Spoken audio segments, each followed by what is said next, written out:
1830s. Okay. So you have this photograph. Now, that photograph of John Hanson is circa 1852. It's on the Library of Congress's website. Okay. If you read the article that I wrote, No, the Black John Hanson is Not President, I break down all this in that article. And you can read all of my articles at AfricanHistoryNetwork.com, AfricanHistoryNetwork.com. Click on the link, read articles by Michael Imhotep. I take you through this. I'll show you the original painting of the drafting of the Declaration of Independence by the 5-man committee, and that painting was done by John Trumbull in 1818. Okay, so there's a lot of history showing that there's a lot of evidence showing. Wait a second, there were 2 John Hansons. Okay, so and now for those just tuning in. Let me see. I think we're broadcasting on Facebook Live now also. Hey, welcome to the African History Network show. I'm your host, Brother Michael Imhotep. We're doing a special broadcast. Normally, I'm on 9:10 a.m. the Superstation, but they are rerunning old episodes tonight because of the 4th of July weekend. So we're dealing with Frederick Douglass, the Declaration of Independence, and the 4th of July. Frederick Douglass, the Declaration of Independence, and the 4th of July. And I want to make sure that we have sound also. How's everybody doing watching us on Facebook? Okay. And we're broadcasting on the Blog Talk Radio Network on our Blog Talk Radio channel, the African History Network show on Blog Talk Radio. So in the link for the broadcast here, we have the link how to listen to the show on Blog Talk Radio. You can also call in. And you can also call in and listen by phone, 914-338-1375, 914-338-1375. And if you have a question or comment, press the number 1 key to put you in queue. Okay. We'll post this right here. Call in at 914-338-1375. Press the number 1 key for questions, comments. Okay. All right. So we're broadcasting here. So how's everybody doing? Okay, so we're on Facebook Live finally, and we're broadcasting on the Blog Talk Radio Network. We have Julio, we have Kay Smith, Glenda, Adrena. Okay, everybody, share this broadcast on your own Facebook page. Invite your friends to tune in also. All right. So we're talking about Frederick Douglass, the Declaration of Independence, and the 4th of July. Frederick Douglass, the Declaration of Independence, and the 4th of July. We know this Tuesday, 4th of July is coming up. Some African Americans will celebrate, some not. But a lot of us don't understand the real history here. OK, so the 4th of July, you have the American Revolutionary War going on from 1775 to 1783. You have the 13 colonies separating from Great Britain, fighting for their freedom. They want control over the crops that they're producing. They want to gain more of the wealth for the crops they're producing, have control over slavery as well, because they're totally being dominated by Great Britain. So you have the U.S. fighting for their freedom while they are enslaving African people at the same time.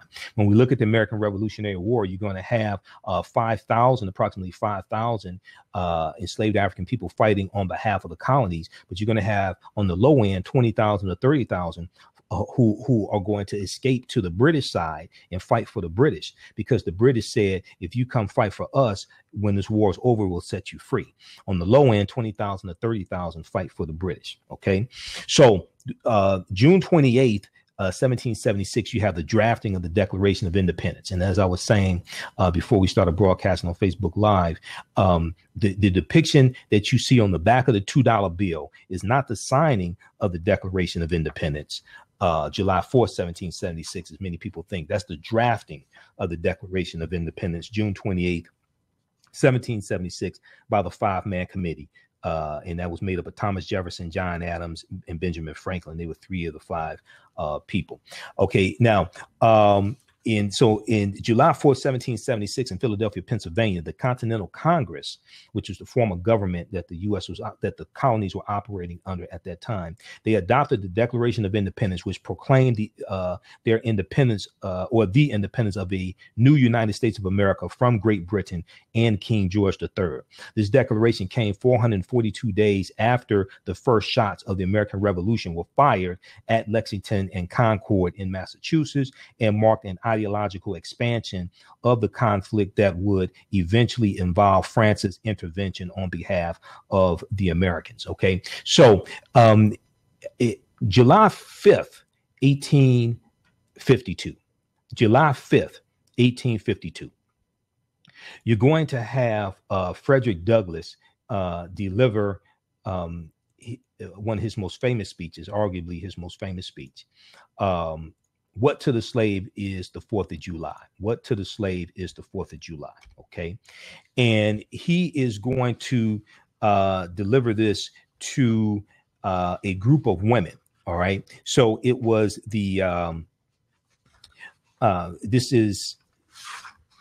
was speaking to the Rochester Ladies Anti-Slavery Society, Rochester Ladies Anti-Slavery Society. Okay. And they asked him to give an address. And he basically asked, did you come here to mock me? Because he's basically talking about how most of his people are enslaved African people. And, you know, he said, this 4th of July celebration is not ours. This is yours. Okay. So if we put in historical context, right, the timing of his speech, 1852. Okay. So this is 9 years before the Civil War starts. Civil War starts April 12, 1861. Okay. And this is 9 years before South Carolina succeeds from the Union. Before South Carolina succeeds from the Union. So South Carolina succeeds from the Union February of 1861, and they're going to be followed by a total of 10 other states. Okay. This is 2 years before the Kansas-Nebraska Act of 1854. The Kansas-Nebraska Act of 1854 is very important because this dealt with giving sovereignty to citizens of these various territories as westward expansion starts. So instead of the federal government determining whether or not in these new Western territories, whether slavery is going to take place, they left it up to the inhabitants of those territories. Okay. The Kansas-Nebraska Act of 1854. The Kansas-Nebraska Act of 1854 is going to lead to the Republican Party being founded in 1854 by groups of abolitionists. When you study the founding of the Republican Party, it was partly as a response or as a result of the Kansas-Nebraska Act of 1854. And the Republican Party was founded to be the counter to the Democratic Party, which was largely the party of the plantation owners, the Southern aristocrats, things like this. Okay. So you have the Republican Party founded 2 years after he gives the speech. If we go back 18 years before he gives the speech, you have the creation of the Underground Railroad right around 1830. The Underground Railroad is largely in the North. It's mostly ran by African Americans, runaway slaves and free African Americans. You're going to have some white allies who help along with the Underground Railroad, but contrary to popular belief, is mainly controlled and operated by African Americans. The majority of it is in the North. Okay. So you have the Underground Railroad of 1830. And you're going to have also in 1852, you're going to have Harriet Beecher Stowe, who writes her novel, Uncle Tom's Cabin. Now, this novel is going to expose America to the horrors of slavery. Okay. It goes all across the country. It becomes an international bestseller. It sells 300,000 copies in its first year, Uncle Tom's Cabin. It is based upon the autobiography of a man named Josiah Henson. Josiah Henson. Now, Josiah Henson was a runaway slave from Maryland who becomes a Methodist minister. He goes up north and eventually goes to Canada. He becomes an educator, a Methodist minister, and he becomes a operator of the Underground Railroad also. Okay. Well, he wrote an autobiography. Harriet Beecher Stowe reads his autobiography, and the character of Uncle Tom in Uncle Tom's Cabin, which is a fictitious book. It's a novel, but it's set in a historical setting during slavery. The character of Uncle Tom is based upon Josiah Henson. Okay, because Uncle Tom wasn't the sellout Negro in the story. He was the slave who refused to beat black women because they didn't pick enough cotton. He'd take cotton out of his sack and put in other slave sacks to keep them from being beaten. He was the slave who refused to tell where the runaway slaves were hiding, different things like this. Okay, the slave Sambo was the one who followed behind the slave master Simon Legree, and he was the sellout Negro. Sambo wasn't Uncle Tom in the actual novel. The term Uncle Tom has been flipped around because a lot of people haven't read it, don't know that story, and don't know it's based upon Josiah Henson, who was an abolitionist. Okay, so no, this stuff is very relevant, Angela. If you don't want to listen, you don't have to listen. This stuff is very relevant. If you understood history, you understand how relevant this is. Okay, so when we look at Frederick Augustus Washington Bailey, Frederick Augustus Washington Bailey, that was his real name. Okay, so he's born in either 1817 or 1818 in Maryland. Okay, he didn't know the exact year or date of his birth. It's estimated he was born in February. He's going to take the assumed birth date of February 14th. February 14th is the assumed birth date of Frederick Douglass. Okay. He's going to be raised largely by his grandmother up until 8 years old. He only had a few interactions with his mother. It's believed he was the product of basically raped by his slave master father. It's believed that. And he's going to eventually run away at the age of 20. Okay. Runs away at the age of 20. Now, while he's enslaved, he's going to learn to read and write. Okay. He's going to go to one of his slave masters at the time. His wife teaches them how to read and write. And the slave master finds out and forbids his wife to teach him.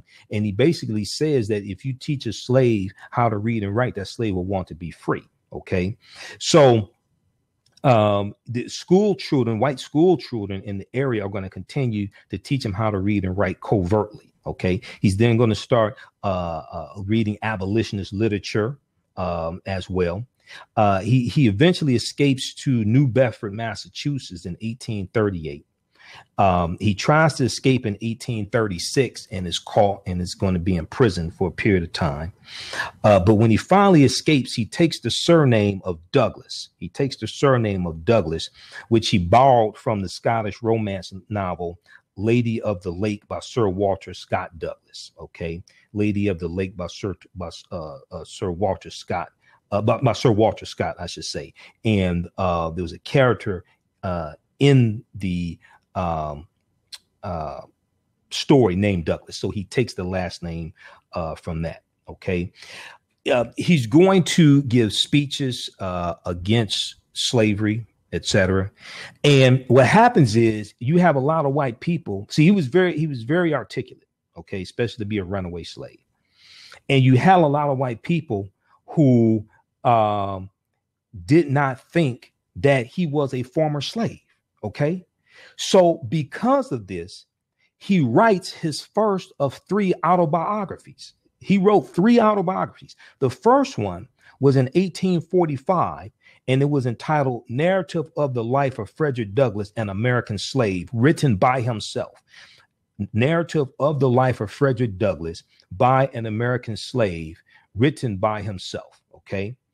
So he writes this. Now, the problem is that he's a fugitive slave. Okay. He ran away. In the book, he gave the location and city of the plantation that he ran away from. All right. So because of this, he's going to flee the U.S. for 2 years. He goes to the British Isles. He's going to give lectures in England, Scotland, and Ireland for 2 years. You're going to have abolitionist friends of his who are going to purchase his freedom so he can come back to the United States as a free man. So he comes back to the United States in 1847. And when he comes back, he founds the North Star newspaper, which is an abolitionist newspaper, in 1847. And is later going to be called the Frederick Douglass paper. Okay. Now, some people ask, well, why do you need a Black-owned or African-American-owned abolitionist newspaper? Because at the time, one of the leading abolitionists was William Lloyd Garrison. So he's a white abolitionist, and he had an anti-slavery paper or an abolitionist paper called The Liberator. So in the first issue of the North Star, Frederick Douglass explains his reasons for establishing an African-American owned newspaper. And he emphasized that he did not want to seem ungrateful to people such as William Lloyd Garrison. Okay. But he said that it is common sense that those who suffer injustice are those who must demand redress. And thus African-American or Black or Negro authors, editors, and orators must have their own paper with which to share their voices. So basically, he's saying that African people have to tell our own stories. You know, Dr. Wade Nobles talks about how power is the ability to define and shape reality and have other people accept your definition of reality as if it were their own. Power coming from the Latin word potere, meaning to be able. Power is the ability to define and shape reality and to have other people accept your definition of reality as if it were their own. So even though you had white allies at the time, what Douglass was saying is that, no, we have to be able to tell our own stories, okay, without going through the filter of white allies.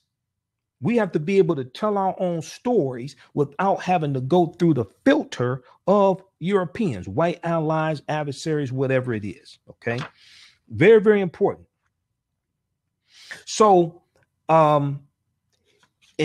so Douglass is going to continue. He speaks across the country. He's going to give hundreds, if not thousands, of speeches. Douglass' life spanned important decades of American history in which the contradictions of race, class, and gender were debated. Douglass played a crucial role in those debates. He spoke out against Northern race prejudice as well as Southern slavery.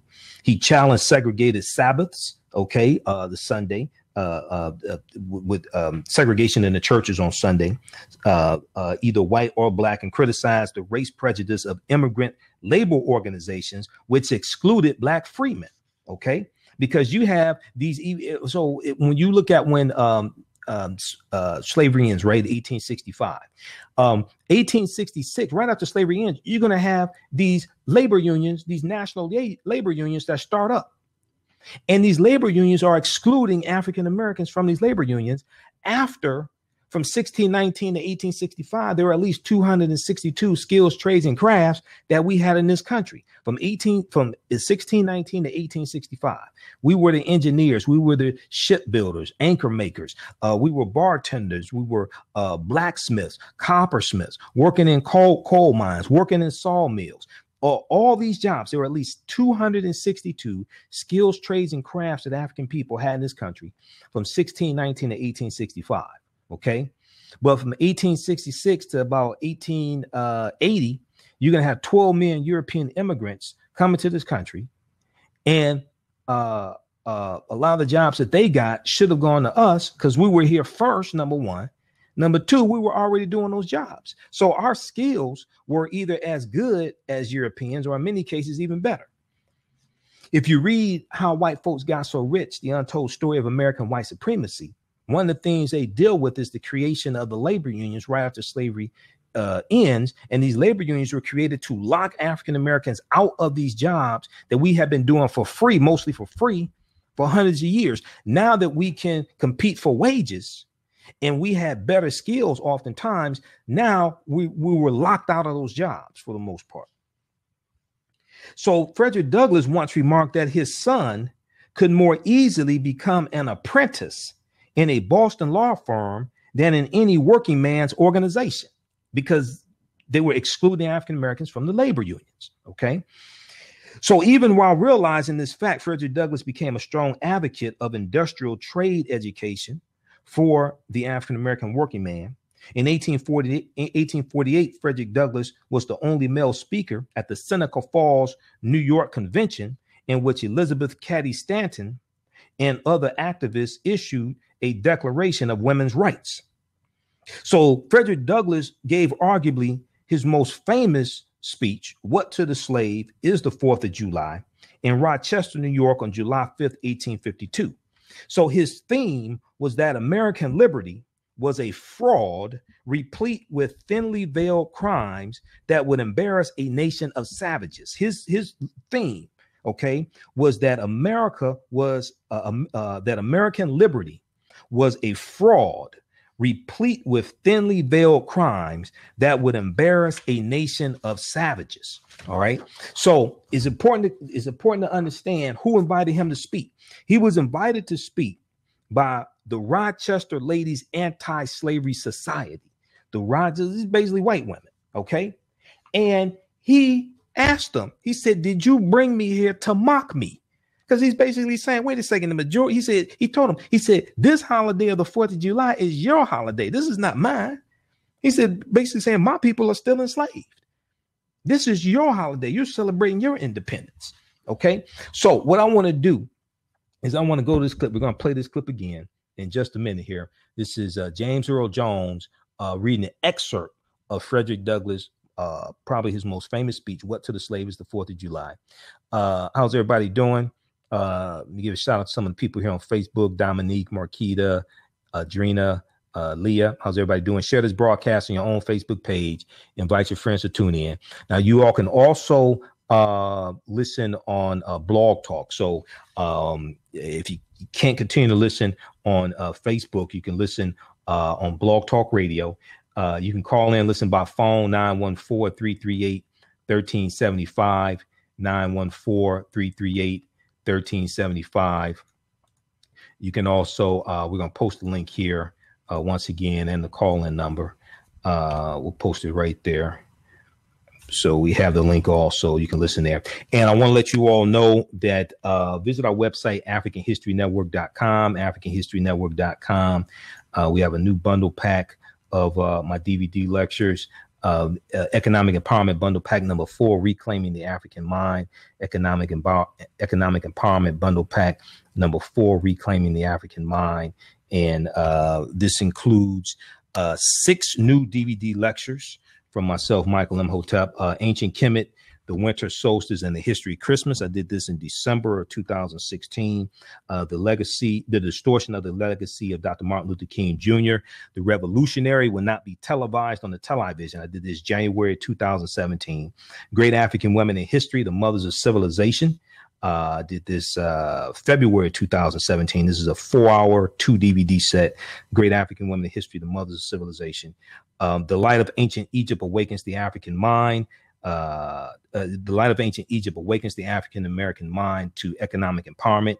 I did this February 25th, 2017. And then last Saturday, June 24th, 2017, in Lansing, Michigan, Malcolm X's hometown. I did Malcolm X 50 years later. Why is he still relevant? Also, you get my presentation from African Liberation Day, May 25th, 2017. African American resistance in the Donald Trump era, voter suppression, reparations, and how elections have consequences. Okay, that's a 6 DVD set, only $50, regularly $85. We'll post a link right here, and it's at our website, AfricanHistoryNetwork.com, AfricanHistoryNetwork.com, right on the homepage also. Okay, AfricanHistoryNetwork.com. Okay, so you can give us a call if you have a question or comment, 914-338-1375. 914-338-1375. We'll post this link here again, 914-338-1375. When you call in, if you have a question or comment, you'll be prompted to press the number 1 key. When you call in, if you have a question or comment, you'll be prompted to press the number 1 key. I want to go to this clip again here. This is James Earl Jones reading an excerpt of Frederick Douglass, arguably his most famous speech, What to the Slave is the 4th of July. This was a part of a presentation, Voices of a People's History of the United States by Howard Zinn, who was a historian, and he has a book by that same name, Voices of a People's History of the United States. Okay, let's go to this clip. Douglass. Frederick Douglass, once a slave, became a brilliant and powerful leader of the anti-slavery movement. In 1852, he was asked to speak in celebration of the 4th of July. Fellow citizens, pardon me and allow me to ask, why am I called upon to speak here today? What have I, or those I represent, to do with your national independence? Are the great principles of political freedom and of natural justice embodied in that Declaration of Independence extended to us? And am I therefore called upon to bring our humble offering to the national altar and to confess their benefits and express devout gratitude for the blessings resulting from your independence to us? I am not included within the pale of this glorious anniversary. Your high independence only reveals the immeasurable distance between us. The blessings in which you this day rejoice are not enjoyed in common. The rich inheritance of justice, liberty, prosperity, and independence bequeathed by your fathers is shared by you, not by me. The sunlight that brought life and healing to you has brought stripes and death to me. This 4th of July is yours, not mine. You may rejoice, I must mourn. To drag a man in fetters into the grand illuminated temple of liberty and call upon him to join you in joyous anthems were inhuman mockery and sacrilegious irony. Do you mean, citizens, to mock me by asking me to speak today? What to the American slave is your 4th of July? I answer, a day that reveals to him more than all other days of the year the gross injustice and cruelty to which he is a constant victim. To him, your celebration is a sham. Your boasted liberty, an unholy license. Your national greatness, swelling vanity.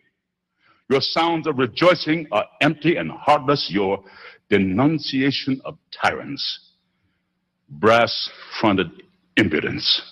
Your shouts of liberty and equality, hollow mockery.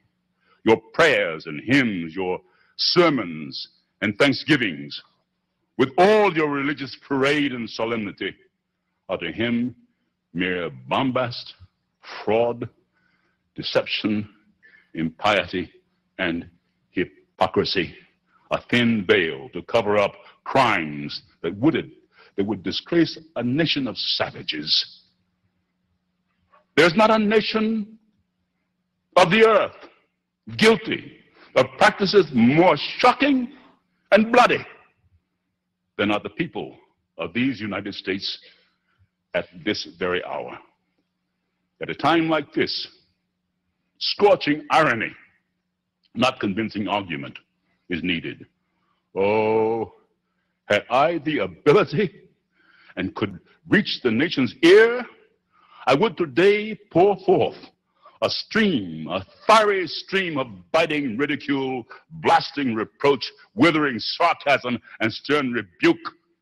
For it is not light that is needed, but fire. It is not the gentle shower, but thunder. We need the storm, the whirlwind, the earthquake. The feeling of the nation must be quickened. The conscience of the nation must be roused. The propriety of the nation must be startled. The hypocrisy of the nation must be exposed, and the crimes against God and man must be proclaimed and denounced.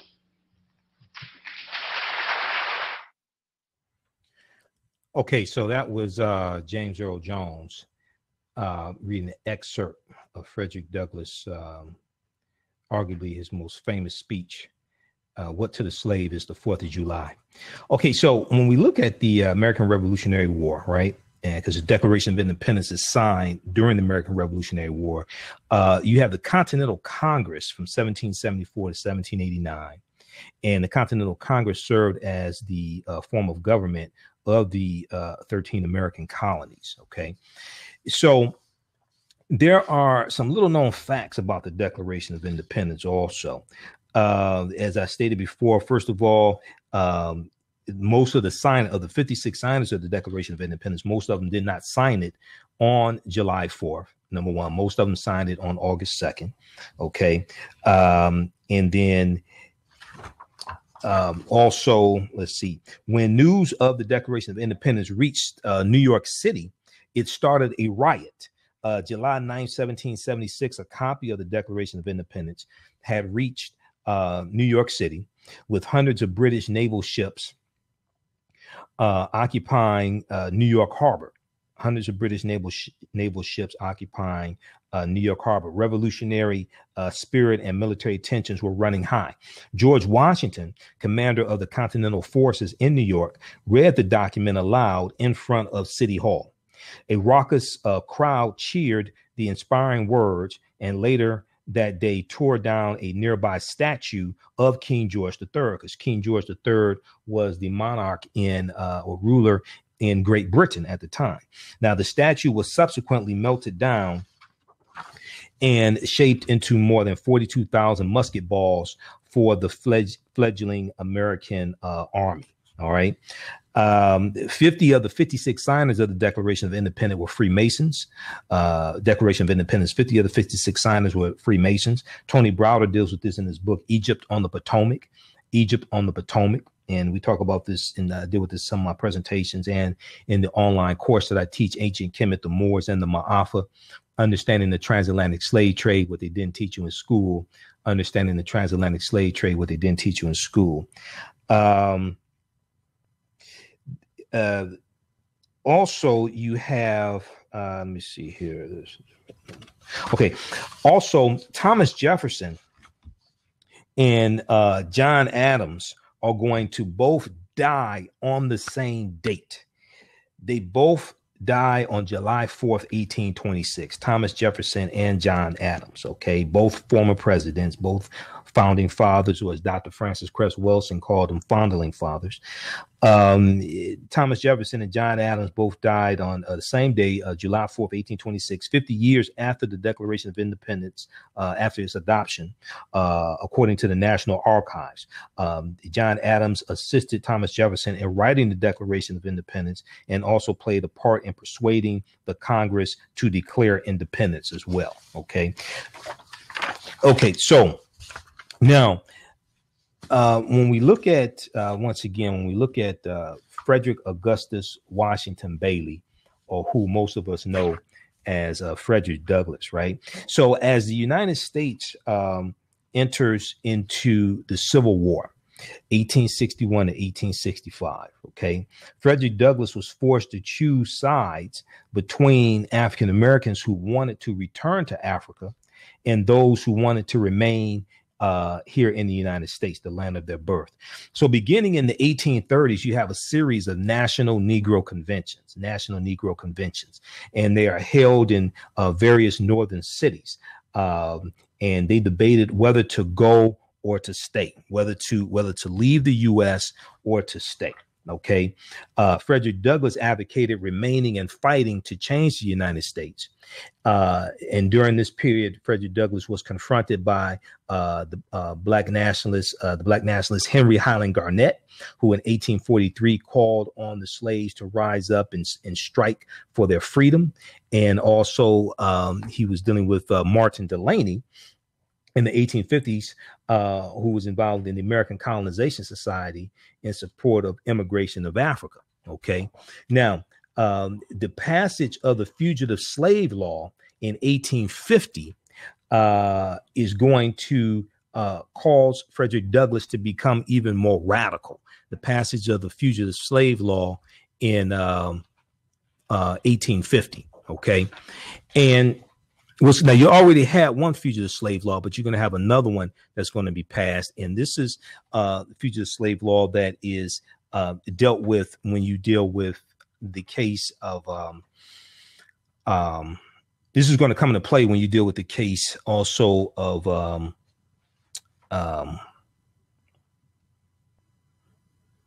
his name escapes me right now. Not Denmark Vesey, but Dred Scott. Okay. You're dealing with the fugitive slave law also. You're dealing with the fugitive slave law also with Dred Scott as well. Okay. Now, I was looking for one of my notes here dealing with the Civil War, something I dealt with recently. There's so many notes all over the place. Okay, you can give us a call if you have a question or comment. 914-338-1375 is the call-in number if you have a question or comment. 914-338-1375 is the call-in number if you have a question or comment. I guess it's in one of my other file folders. Okay, so you with the passing of the Fugitive Slave Law of 1850, we know George Washington is going to sign a fugitive slave law into law. I think it's about 1793, somewhere around there. But with the Fugitive Slave Law of 1850, Frederick Douglass began to entertain radical and violent solutions, which would help African Americans gain their freedom and at the same time destroy American slavery. His new radicalism led him to support John Brown's raid on Harper's Ferry in 1859 by permitting John Brown to stay at his home for planning strategy. We also know that Harriet Tubman is going to be involved in helping John Brown plan the strategy because she helped get critical information to John Brown also. Now, with the outbreak of the Civil War, okay, Frederick Douglass urged African-American men to support the war effort and specifically to join the Union Army.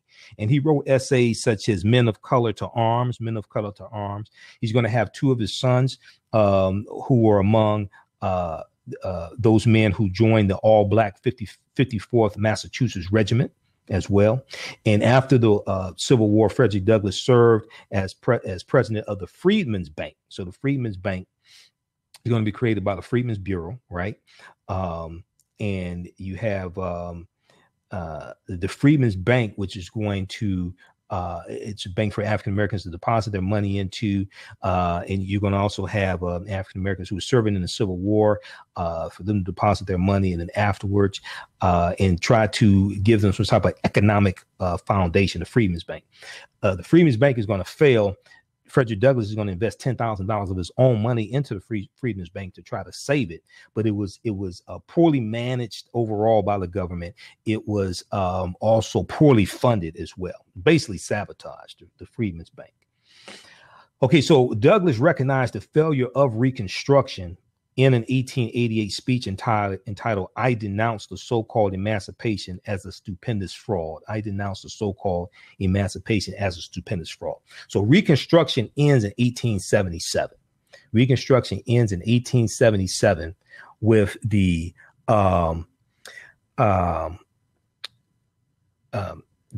compromise of 1877. With Rutherford B. Hayes, Republican, becoming president in his negotiation. So they negotiate to remove the Union troops out of the South. The Union troops, to a certain extent, were enforcing the rights of the former enslaved African people. The Union troops are going to be removed out of the South. Rutherford B. Hayes becomes president. And you're going to have a lot of the gains that African Americans were making during Reconstruction are going to be rolled back. Okay. So Douglass talks about, he gives a speech in 1888 called "I Denounce the So-Called Emancipation as a Stupendous Fraud." Okay. So in his remaining years in life, Douglass served in a variety of federal positions, which included America's Consul General to Haiti from 1889 to 1891. And actually here in the last couple of days, I think it may have been today or yesterday, is the anniversary of him being appointed as a Consul General to Haiti. And also you're going to his activism continued even into his last few years in life, working with Ida B. Wells Barnett. Frederick Douglass co-authored an indictment against the organizers of the 1892 Columbian Exposition held in Chicago in an essay entitled "Why the Colored American is Not in the World's Columbian Exposition." Why the colored American is not in the world's Columbia Exposition. Okay, he's going to pass away in 1895. Okay, so I know Donald Trump just really found out about Frederick Douglass February 1st, 2017, when he gave that address during African American History Month. But Frederick Douglass has been dead for some time. Okay, so for more information on Frederick Douglass, you can read blackpast.org has a good article on Frederick Douglass. Blackpast.org, also history.com, the official website of the History Channel, history.com. They have a good article on some good information on Frederick Douglass as well. Britannica.com as well. They have some good information on Frederick Douglass also. Okay. All right.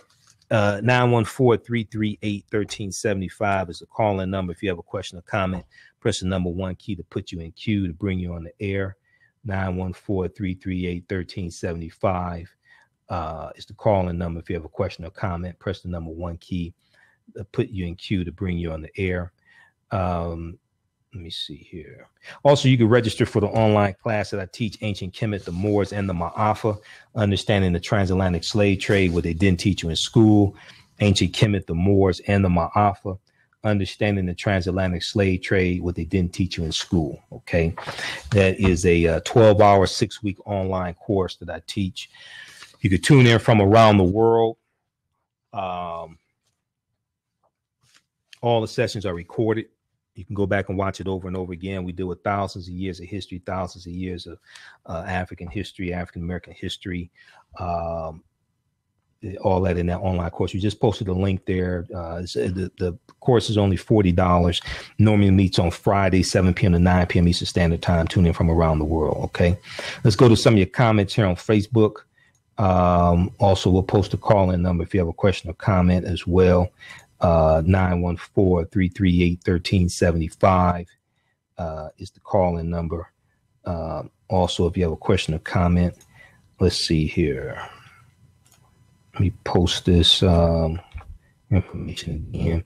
We're broadcasting on the Blog Talk Radio Network as well, so you can listen on Facebook, our Facebook fan page, The African History Network, The African History Network, or you can listen blogtalkradio.com/The African History Network show, or 914-338-1375. We just posted the link here again here on our Facebook fan page as well. Michelle, how you doing, Michelle?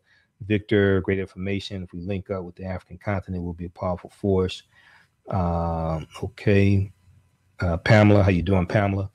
All right. So a couple other things I want to get to before we have to get out of here. Let's see. We have our new bundle pack at our website, AfricanHistoryNetwork.com.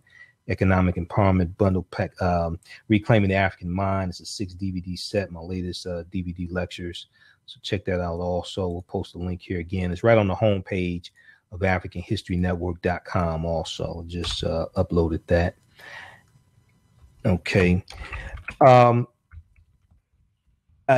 I've talked about the Congressional Black Caucus as well. And we're going to go to that story here in just a minute, okay, with the Congressional Black Caucus. They refused to meet with Donald Trump for a second meeting. And I think they were right to refuse a second meeting because they ain't getting the results from the first meeting, okay? So I want to go to that story next. I think I want to make sure I covered all my points dealing with Frederick Douglass. And I have to upload the video from my appearance on Wake Up with Steve Hood on 9:10 a.m. the Superstation from this past Thursday. We dealt with Frederick Douglass also. Okay, I want to go to this story about the Congressional Black Caucus. Okay, very, very important. So the dishonorable Omarosa Manigault. Okay, she's using the title Honorable Omarosa Manigault. Some make an argument with her position. She can use that title. Others say she can't. She is nothing honorable about Omarosa in the first place. Okay. Personally, to me, she's a traitorous house Negro, but that's just me. Okay. But I call them like I see them. So she extended a invitation to all 49 members of the CBC, the Congressional Black Caucus, to meet with Donald Trump. They met with him March 22nd, 2017. The executive leadership. Okay, it was 6 members, and they presented to him a 130-page agenda. It wasn't just a document; it was an agenda. Okay, called "We Have a Lot to Lose." We have a lot to lose. Okay, are you all familiar with this? Have you all read it? You've heard me talk about it before. Very, very important document. We have a lot to lose, from the Congressional Black Caucus. And let me see. Let's run this off of. Let's run this off of Google Chrome. Okay, we have a lot to lose. You've seen me talk about it before. This document here, we have a lot to lose, from the Congressional Black Caucus, and you've heard me talk about it before, right? And with this document, this is an actual agenda, a 130-page agenda that the Congressional Black Caucus presented to Donald Trump. Now, you can download this from cbc.house.gov, cbc.house.gov. Okay, and we'll post a link here on Facebook. Okay, cbc.house.gov. This is a powerful agenda, because what they do is they deal with problems in the African-American community. They lay out solutions to these problems. They lay out policies. They lay out 50 policies that can have a positive impact fighting against these different problems in the African-American community. The full title of this is called, let's see, the full title of this is called "We Have a Lot to Lose, Solutions to Advance Black Families in the 21st Century." We have a lot to lose, solutions to advance Black families in the 21st century. Okay, so I downloaded this. It's free to download. I took it to the printer, got it printed up, got it wire bound, everything. So I've been going through studying it. You've heard me talk about this before. The first thing they do in this document, in this agenda, is they lay out history of African Americans to explain how we got into this predicament. They lay out history, okay, which is very important, because a lot of people, and probably even Omarosa, even though she graduated from, my understanding is 3 HBCUs, she seems totally clueless. So the first thing they do is lay out African American history. Okay, so they deal with slavery. One of the things they talk about here is, in addition, both Black men and women were beaten and whipped into submission. Finally, slave patrols and night watches, precursors to modern day police departments, were established to control slaves. They put this here in the document. I give them credit for that. Slave patrols and night watches, precursors to modern day police departments, were established to control slaves. So they lay this out. They deal with the Reconstruction era. They deal with slavery, the Great Migration, the Great Depression, the New Deal, President Franklin Roosevelt, the New Deal, World War II, Jim Crow era, Civil Rights era. So they deal with a chronology of history to explain the condition of African Americans, how we got here. Then they lay out different problems that we're dealing with. Okay. Page 17, solutions for the African American community. The CBC has always been committed to actions infused with moral clarity and the desire to honestly and forthrightly represent the interests of our constituents, the African American community, and all Americans. Because the 49 members of the Congressional Black Caucus, they have 78 million constituents, and not all of them are African American. Not all of them African Americans. They have 78 million constituents. Members have always been at the forefront of issues such as economic security and empowerment, community development, education, justice and civil rights, criminal justice reform, and labor and employment.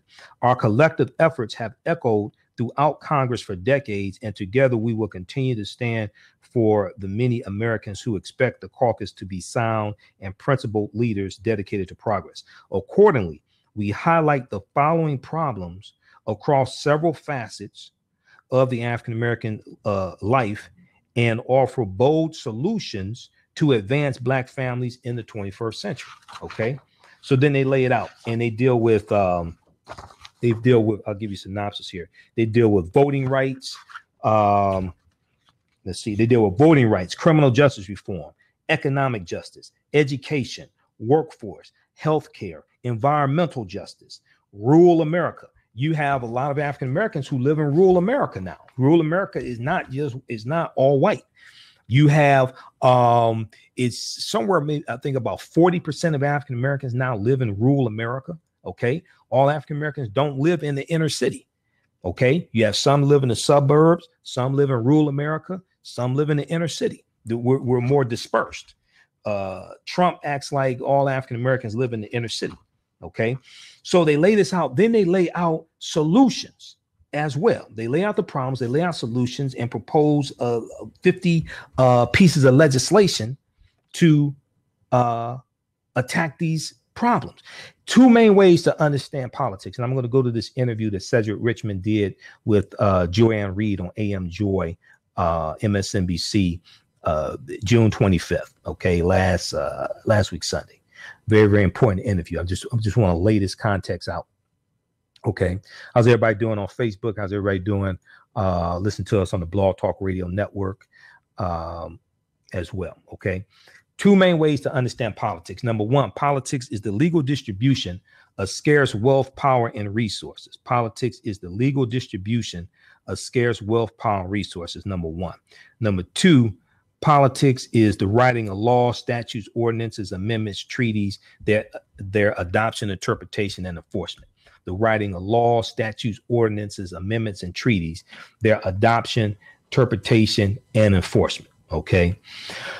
So politics impacts every aspect of our life, from the water we drink to the air we breathe, to the food we eat, to minimum wage, to the to Social Security, to taxes, to Pell Grants. 62% of African Americans who go to college go on Pell Grants. 73% of African Americans who go to HBCUs go on Pell Grants. Politics impacts every aspect of our life.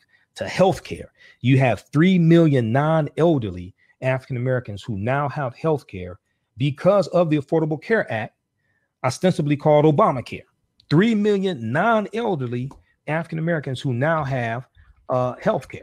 Okay, the life expectancy for African Americans is the highest it's ever been in history, largely due to the Affordable Care Act, because the uninsured rate of African Americans is the lowest it's ever been in history.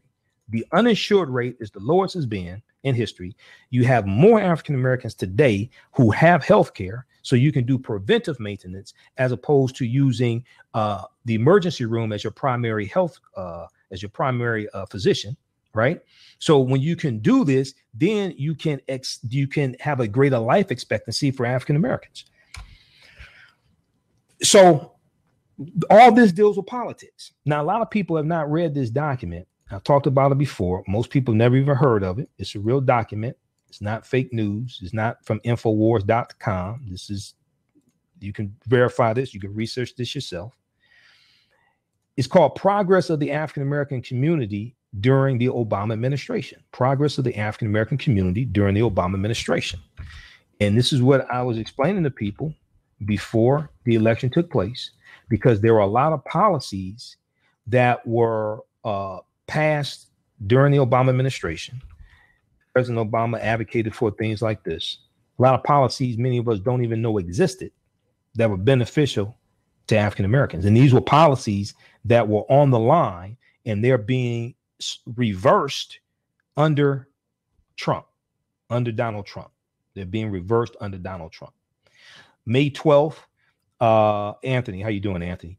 May 12th, 2017. I don't know if you're all familiar with this, but Attorney General Jeff Sessions just redeclared the war on drugs.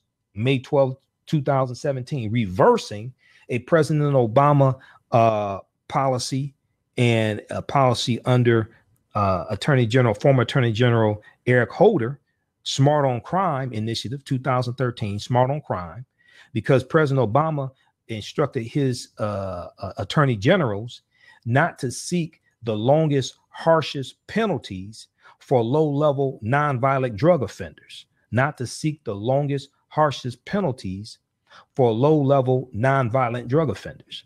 Well, Jeff Sessions just reversed this policy May 12, 2017, because he's law and order, which follows in line with Donald Trump, who ran on the platform of law and order. Okay. See, Donald Trump is not talking about getting proper resources to Chicago.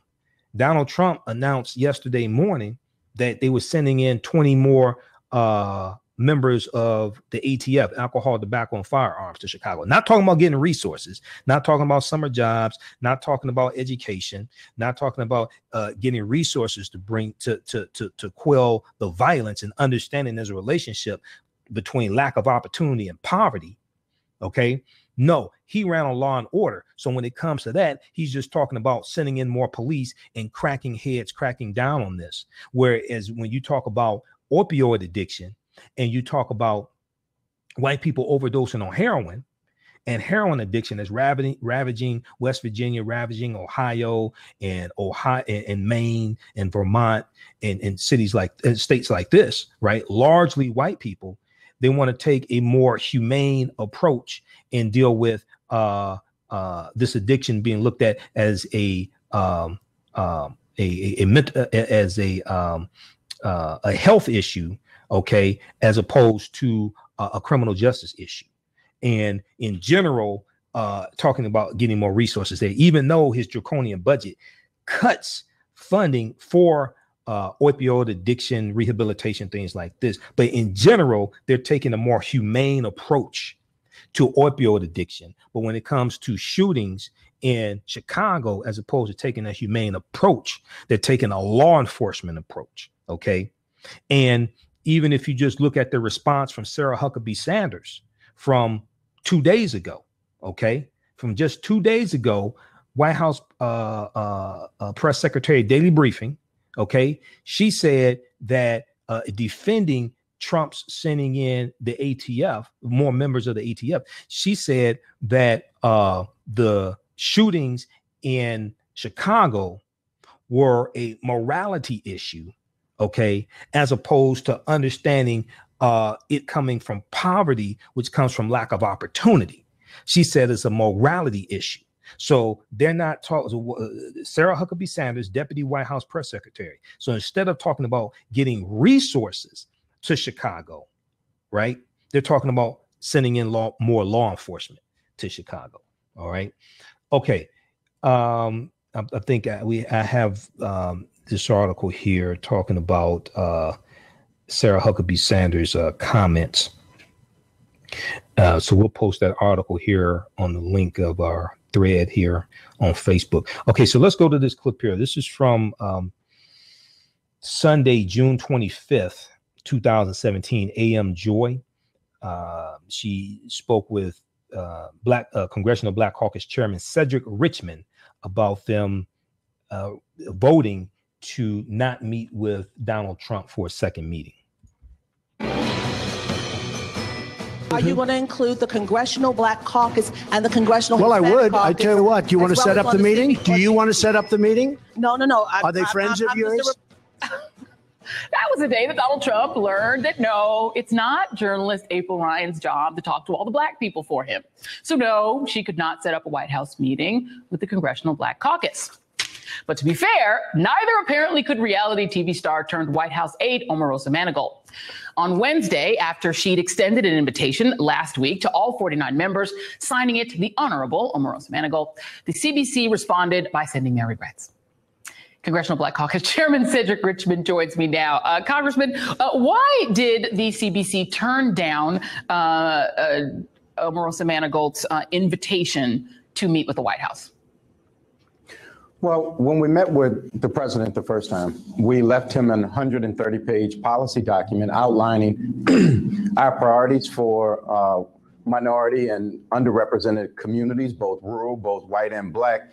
And we really took the time to articulate all of our concerns. And then we made a specific request that he make his cabinet secretaries available so that we could both do the same what we did with him, which is educate them and give them our priorities and our solutions to the problems that we see in the country.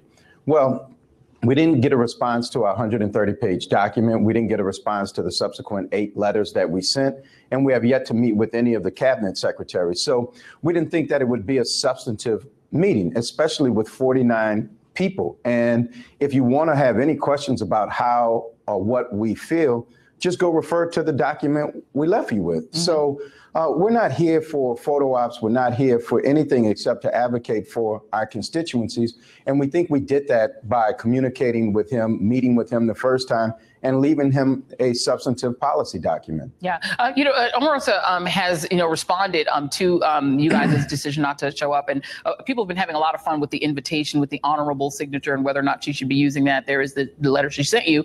But she also followed that up with an interview, a very solicitous interview on Fox Business with a host that is apparently a very big fan of Donald Trump. And this is what she had to say about you guys refusing to meet. They're showboating and they're actually shorting out their constituents that they committed to represent by not coming to meet with the president. It's obvious that they had no intention of ever sitting with the president. In fact, they called the invitation a social gathering, which nowhere in my letter did it ever say that it was social, but that just goes to show you that they're not serious. How do you respond to that, Congressman? Well, I'd be surprised if either read the 130-page policy document that we left them or any of the other substantive letters that we sent them. Also, we've looked at their budget. If you ever want to know what someone's thinking, look at the budget they propose. And they propose cutting everything from work study to Pell Grants to food stamps to Medicaid, $800 million. So you can't justify another meeting until you take some action or respond to the first meeting. And 49 people is not a working meeting. So we just dismiss it. They also talked about FAMU and the invitation of Betsy DeVos. And it wasn't FAMU, it was Bethune-Cookman. First of all, the White House has to get their facts right. But two, this is not a reality show. This is people's lives. This is real life. And it has real consequences. And we're just not here to be participants in a reality show. We're actually advocating for our constituents, which is why we left them a policy document that they can refer to anytime they need. Yeah. And, April Ryan, my friend, who, she probably could call me, but it's not her job to call all of you, right, to get meetings with the White House. But she has been tweeting about the tensions between the Congressional Black Caucus and the White House. Some of them, she says that according to CBC sources, the black outreach person at the White House has been trying to start fights with you specifically, Congressman, for months. That CBC sources contend the White House person wanted to go around the head of the CBC, yourself, by inviting all 43 members for a meeting, that the efforts by the White House person are to stir up trouble. Apparently, they never caught your attention. You did not engage. And that, yes, many members of the CBC want individual meetings with the president, that the attempt for a 43-member meeting was essentially an attempt to target you specifically. What do you make of that? Well, the first invitation was for 49 members, and the Congressional Black Caucus decided that it would be the executive board.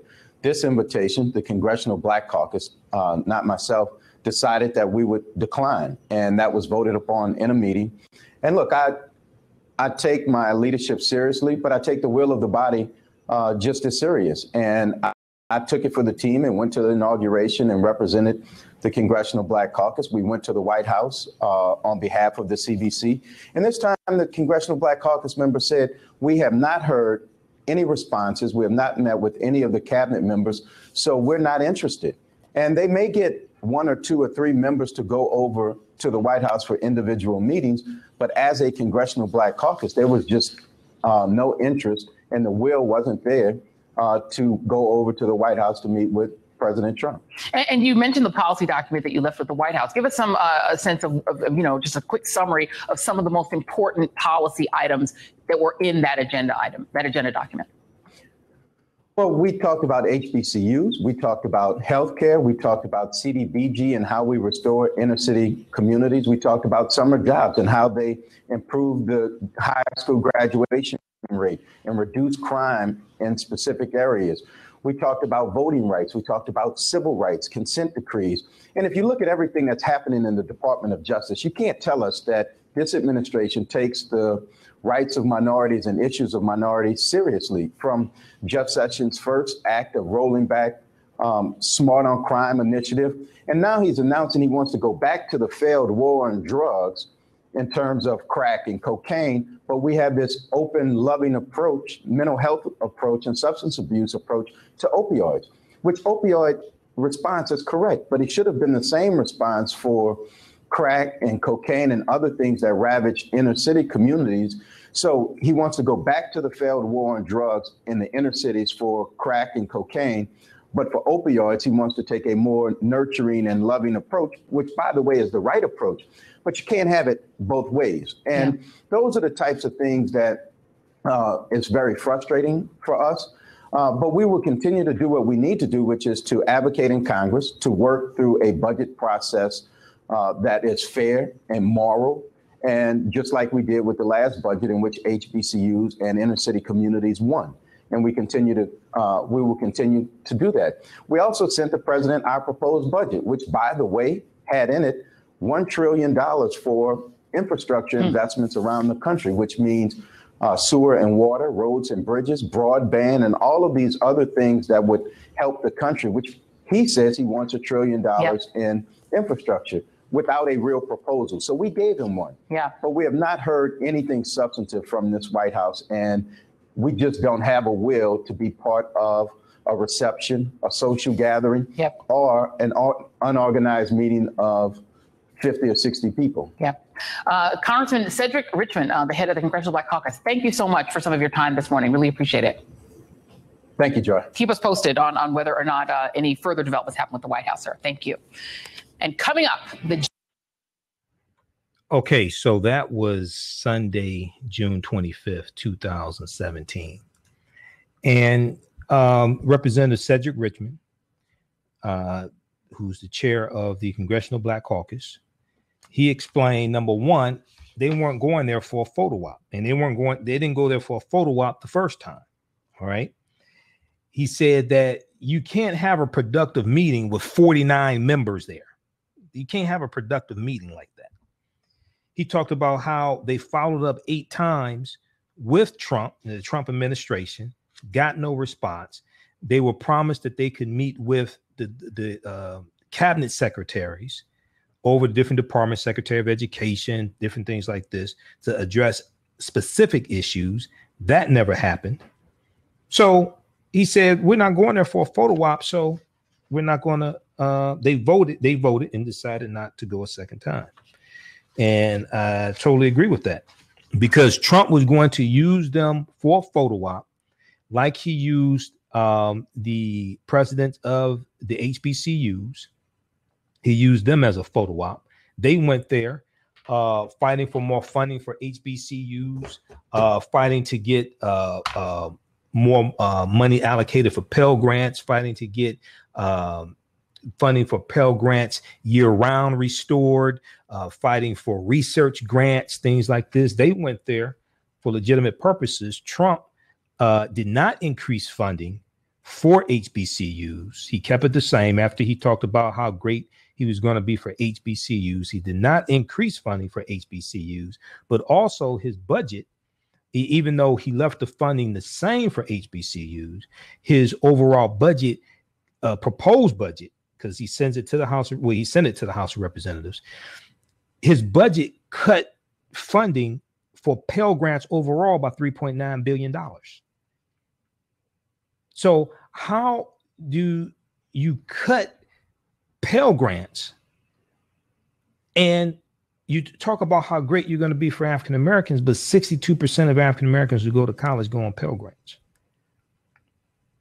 It makes no sense. Then at the same time, Trump is rolling back and cutting funding to civil rights departments across the board. Civil rights departments in the Department of Education, civil rights departments in the Department of the EPA, Environmental Protection Agency, cutting back funding there. I talked about this on Thursday's show, Wake Up with Steve Hood.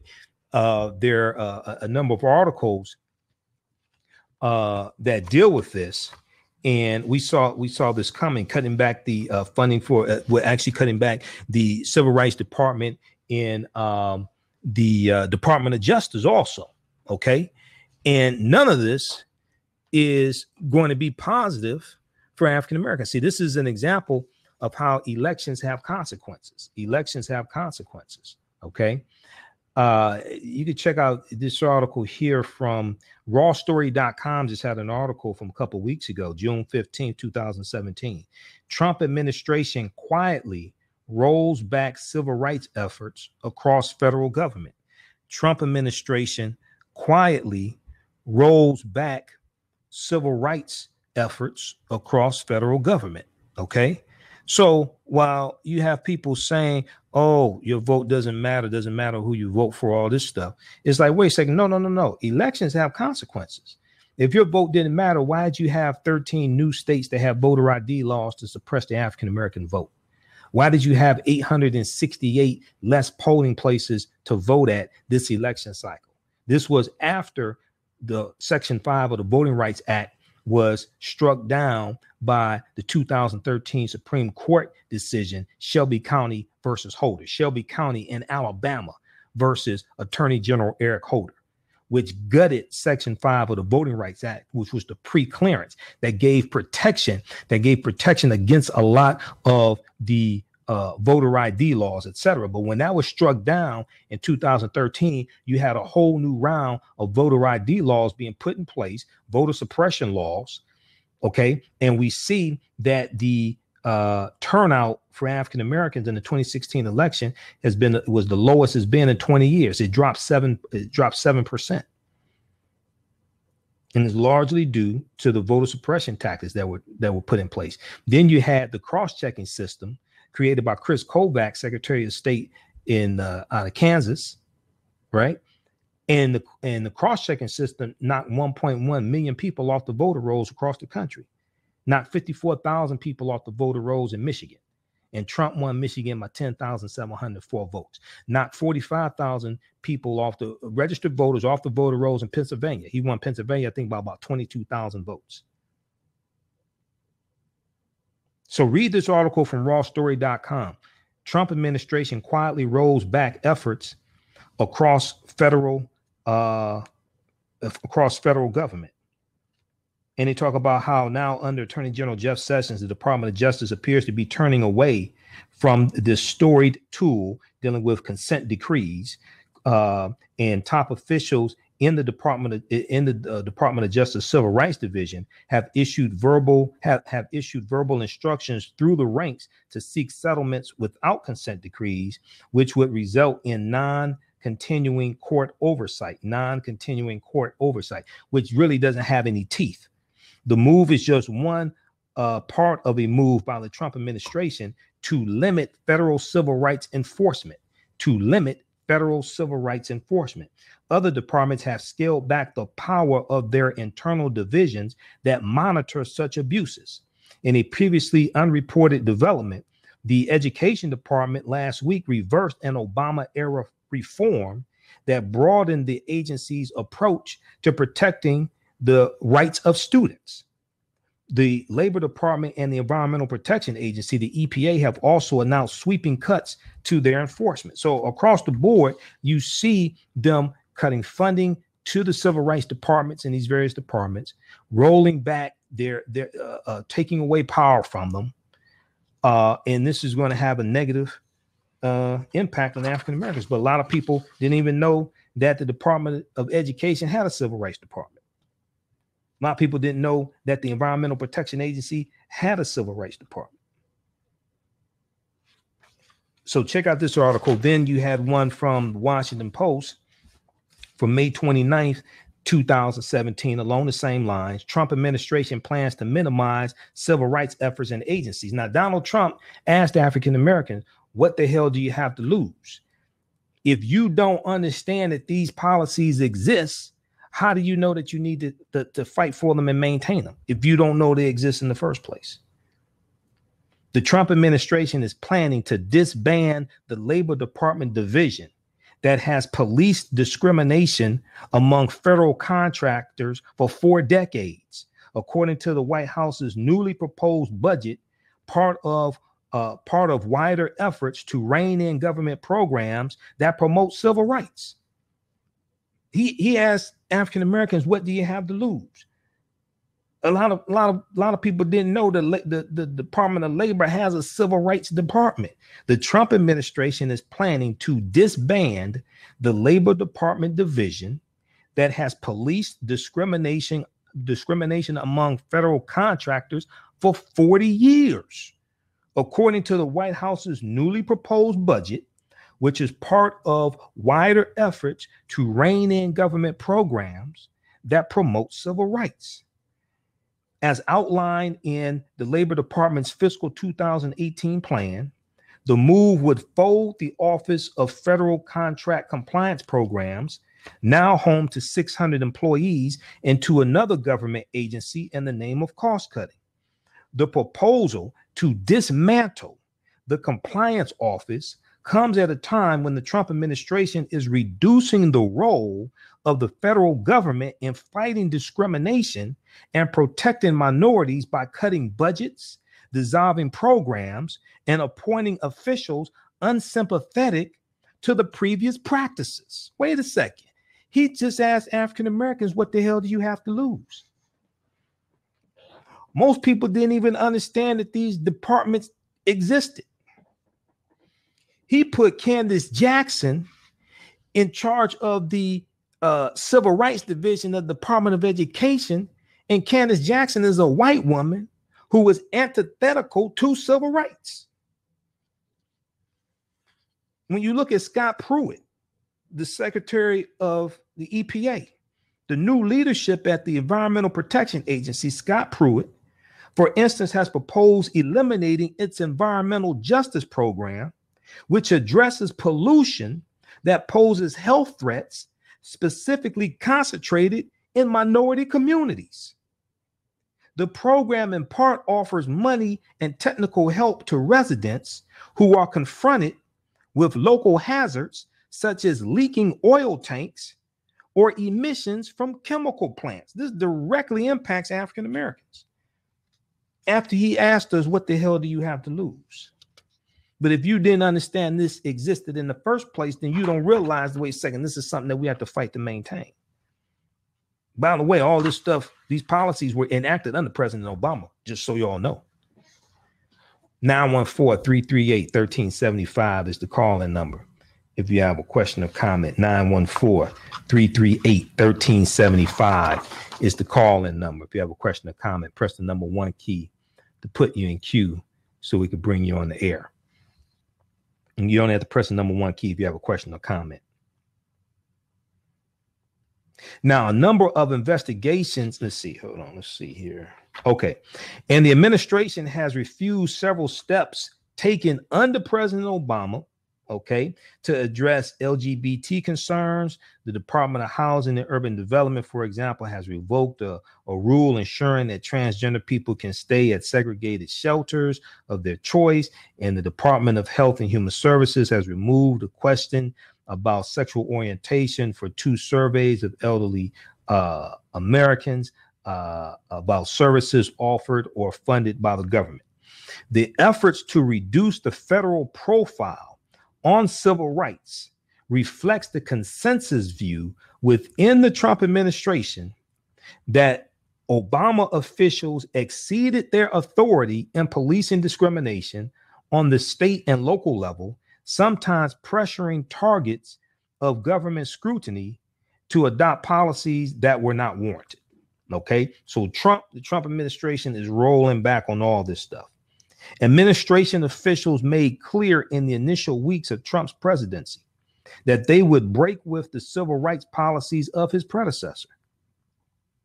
Attorney General Jefferson Beauregard Sessions III, a white segregationist from Alabama, who cheered the gutting of the Voting Rights Act of 1965 and 2010, the Shelby County versus Holder Supreme Court decision. Jeff Sessions, Attorney General, who in 1986, he was deemed too racist to be a U.S. attorney. He's now the Attorney General. He cheered the gutting of the Civil Rights Act in 2013. Attorney General Jeff Sessions ordered a review of agreements to reform police departments, signaling his skepticism of efforts to curb civil rights abuses by law enforcement officers. His Justice Department, meantime, stopped challenging a controversial Texas voter identification law and joined with the Education Department in withdrawing federal guidance allowing transgender students to use school bathrooms corresponding to their identity. Okay, so when you look at what Jeff Sessions is doing, he's trying to pull back from using consent decrees to investigate the patterns and practices of police departments. Consent decrees are the agreement that's made with federal oversight after you have an investigation into the patterns and practices of police departments. But Jeff Sessions doesn't want to have these investigations. Under President Obama, most people don't know this, you had more investigations into police departments under President Obama than any other previous administration. You had 25, and it resulted in about 14 or 15 consent decrees. So this is deep. This is an example how elections have consequences. Read this other article here. Washington Post. Trump administration plans to minimize civil rights efforts in agencies. WashingtonPost.com. Trump administration plans to minimize civil rights efforts in agencies. Okay. Education Department says, and then June 16th, 2017, Education Department says it will scale back civil rights investigations. New York Times. What do you have to lose? If you don't know what you have in place, you don't know what the hell you have to lose. New York Times, June 16, 2017, Education Department says it will scale back civil rights investigations. The Department of Education is scaling back investigations into civil rights violations at the nation's public schools and universities, easing off mandates imposed by the Obama administration that people said Obama ain't do nothing. No, these are mandates that came from Obama that that the Trump administration is constantly reversing, easing off mandates imposed by the Obama administration that the new leadership says has bogged down the agency. According to an internal memo issued by Candace E. Jackson, the acting head of the department's Office for Civil Rights, who doesn't care about civil rights, requirements that investigators broaden their inquiries to identify systemic issues and whole classes of victims will be scaled back. Also, regional offices will no longer be required to alert department officials in Washington of all highly sensitive complaints on issues such as disproportionate discipline of minority students. Wait a second, that directly affects African-American students. That directly affects African-American students. And the mishandling of sexual assaults on college campuses. Hold on, wait a second. Regional officers will no longer, this is the Department of Education. The Department of Education is also over colleges. So when people, so I was on a panel back in December in Atlanta. And there was after, this was a panel discussion. We just did a screening of the documentary Black Friday, the remix. Okay. And somebody on the panel, I talked about Betsy DeVos, who we've been dealing with here in Michigan for years. All right. Because she's one of the main forces behind the privatization of schools and the charter school movement. Okay. So, and also for-profit charter schools as well. So somebody said, I talked about Betsy DeVos as Secretary of Education. All right. And somebody said, this is why we need to homeschool our children. Okay, first of all African Americans are not going to be able to homeschool their children, number one. I'm an advocate of homeschooling, but I'm not stupid, number one. Number two, the Secretary of Education, they're over colleges also. They're over the disbursement of guaranteed student loans from the government, as well as Pell Grants. They're over colleges also. Okay, so regional offices of the Department of Education will no longer be required to alert department officials in Washington, D.C. of all highly sensitive complaints on issues such as the disproportionate discipline of minority students, because all African Americans are not going to be able to homeschool their children. Right now, you have about 220,000 African American students homeschooled. Even if it was 500,000, you ain't gonna go from 500,000 today to 5 million next year. That's a process. But also, they're not going to report the mishandling of sexual assaults on college campuses. The new directives are the first step taken under Education Secretary Betsy DeVos to reshape her agency's approach to civil rights enforcement, which was bolstered while President Barack Obama was in office. Oh, well, I thought Obama didn't do nothing. How can they keep reversing what President Obama did if Obama didn't do anything? Answer that question for me. How can they keep reversing what President Obama did if Obama didn't do anything? Or maybe you didn't research what Obama did before you made these statements talking about Obama didn't do nothing. The efforts during President Obama's administration resulted in far-reaching investigations and resolutions that required schools and colleges to overhaul policies addressing a number of civil rights concerns. What the hell do you have to lose? Read this article, New York Times. June 16, 2017, came out 2 weeks ago. Not 20 years ago, 2 weeks ago. Education Department says it will scale back civil rights investigations. Education Department says it will scale back civil rights investigations. A lot of people didn't know the Department of Education has a civil rights division.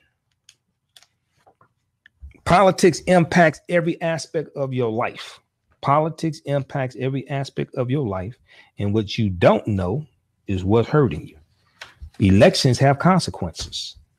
Elections have consequences. Okay.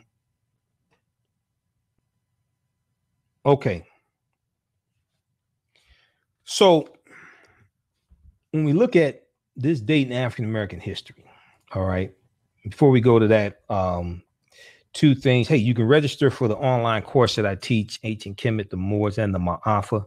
Understanding the transatlantic slave trade, what they didn't teach you in school. Understanding the transatlantic slave trade, what they didn't teach you in school. Number one, you can visit our website, AfricanHistoryNetwork.com, AfricanHistoryNetwork.com. Two, if you're on Facebook, we'll post a link here. We have it right on the homepage of our website, AfricanHistoryNetwork.com. But we'll post a link here on Facebook. It's a 12-hour, 6-week online course. We deal with thousands of years of history, thousands of years of African history, African American history. When we deal with the transatlantic slave trade, we can't deal with it episodically. We can't deal with it as an episode in history. We have to deal with it chronologically. Okay, we have to understand how a sequence of historical events lead up to another event taking place, another event happening. Sequence of historical events have a domino effect. We deal with the African presence in this land we call the United States of America, going back at least 51,700 years. We deal with the 800-year occupation of Africa, of Europe by the Africans known as the Moors, the 800-year occupation of Europe. by Africans known as the Moors. We deal with Christopher Columbus and his 4 voyages and how the Moors helped set up Columbus to set sail on his 4 voyages, and how this helps to lay the foundation for slavery, racism, capitalism, the exploitation of indigenous people, etc. So we deal with things chronologically as much as possible. And we deal with also a lot of new archaeological discoveries that are taking place that are totally turning the archaeological world upside down. Totally turning the archaeological world upside down. Okay, so we posted the link there on the thread of our broadcast on Facebook. Also, you can go to our website, AfricanHistoryNetwork.com, AfricanHistoryNetwork.com, and we have the information there as well, right on the homepage. And we have the new bundle pack of my DVD lectures. This is Economic Empowerment Bundle Pack number 4, Reclaiming the African Mind. And just uploaded that right before the show. This is a 6 DVD set. It's only $50, regularly $85. We'll post a link here for that. It's right on the homepage of our website, also AfricanHistoryNetwork.com, AfricanHistoryNetwork.com. So these are presentations I've done in the last few months because I've been very busy.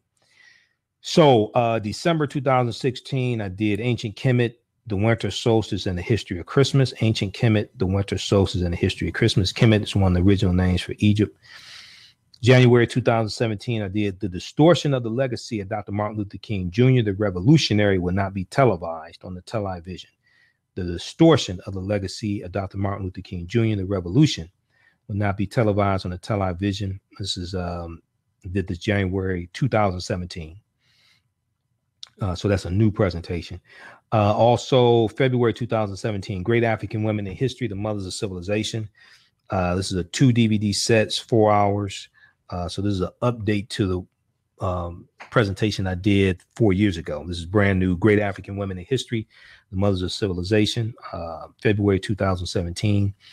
Also, February 25th, 2017, I did The Light of Ancient Egypt Awakens the African Mind to Economic Empowerment. The Light of Ancient Egypt Awakens the African Mind to Economic Empowerment. And then, let's see, May of this year, for African Liberation Day, I did the presentation, African American Resistance in the Era of Donald Trump, Reparations, Voter Suppression, Reparations, and How Elections Have Consequences. African American Resistance in the Era of Donald Trump, Reparations, Voter Suppression, and How Elections Have Consequences. And last Saturday, June 24th, I did the presentation, Malcolm X 50 years later, why he is still relevant. Malcolm X 50 years later, why is he still relevant? So we have a bundle pack at our website, AfricanHistoryNetwork.com, AfricanHistoryNetwork.com. And we posted the link here also on the thread of the broadcast with that bundle pack. Don't know why it's not populating. Okay, but we have that here as well. Okay, so June 28th was the anniversary of Malcolm X announcing the formation of the Organization of Afro-American Unity, OAAU. Number 4. Okay. All right, so we'll go to that in just a minute. I want to give an update on this disturbing story about a 18-year-old African-American girl who was shot in the head, shot and killed. It's believed to be a road rage incident. She was shot by a white male. We posted this story. We had this on our Facebook fan page yesterday, and we had it in our email newsletter. Well, the suspect has turned himself in. Suspect in deadly road rage incident turns himself in. He's been charged with first-degree murder. Okay. Her name is Bianca Robertson. Bianca Robertson. She was 18 years old, just graduated from high school. The suspect's name is David Desper, Desper. He's a white male. He's been charged with first-degree murder and is held without bail. District Attorney Tom Hogan stated this at a news conference today on Sunday morning. that the 28-year-old Pennsylvania native turned himself in around 2 a.m. His red pickup truck and a gun believed to be the murder weapon were then recovered. Okay. Background information on this story. The search for the driver suspected of fatally shooting a recent high school graduate in an apparent road rage incident entered its fourth day this weekend as authorities across 3 states worked to locate Bianca's killer. So Bianca Nicole, Nicole Robertson, was driving home from a shopping trip with her father Wednesday, June 28, 2017, when she was shot and killed by another driver. And this was reported by NBC Philadelphia, the NBC affiliate there in Philadelphia, Pennsylvania. Now, at a press conference last week, Chester County District Attorney Tom Hogan said the deadly incident unfolded after Nicole Robertson and the suspect tried to merge into the same lane at one time. That's when the 18-year-old's green Chevy Malibu bumped the suspect's red pickup truck. The man then pulled out a gun and shot Robertson in the head. Okay. Chester County District Attorney Tom Hogan stated. Now, Nicole Robertson's car veered off the road and crashed into a ditch, and she died instantly. The suspect fled the scene toward Route 202, and police say he was last seen turning onto a local road. Okay, so he has since turned himself in. He's being held without bond.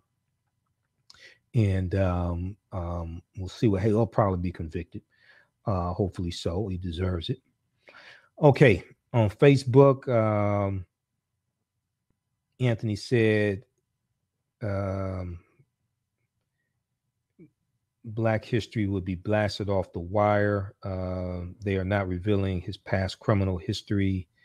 There'll probably be some subsequent articles. This article here is from AtlantaBlackStar.com.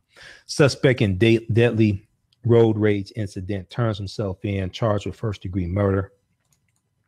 If he has a criminal history, it will come out. If he has a CPL, a concealed pistol license, probably doesn't have a federal. It probably doesn't have a felony criminal history if he has a CPL. Okay. All right, so June 28th,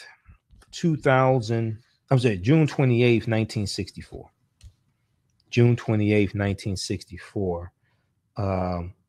Malcolm X delivers his speech announcing the formation of the Organization of Afro-American Unity. Okay, Organization of Afro-American Unity, the OAAU. And I have some notes here on that. Hold on just a second. I don't know what happened to my notes on that. So the OAAU was co-founded by Dr. John Henrik Clarke, one of our great Grandmaster Scholar Warriors, Dr. John Henrik Clarke. If you see the documentary, Make It Plain, about Malcolm X, probably the best documentary about Malcolm X, Make It Plain. Dr. John Henrik Clarke is in that documentary, okay, because he was friends with Malcolm. All right.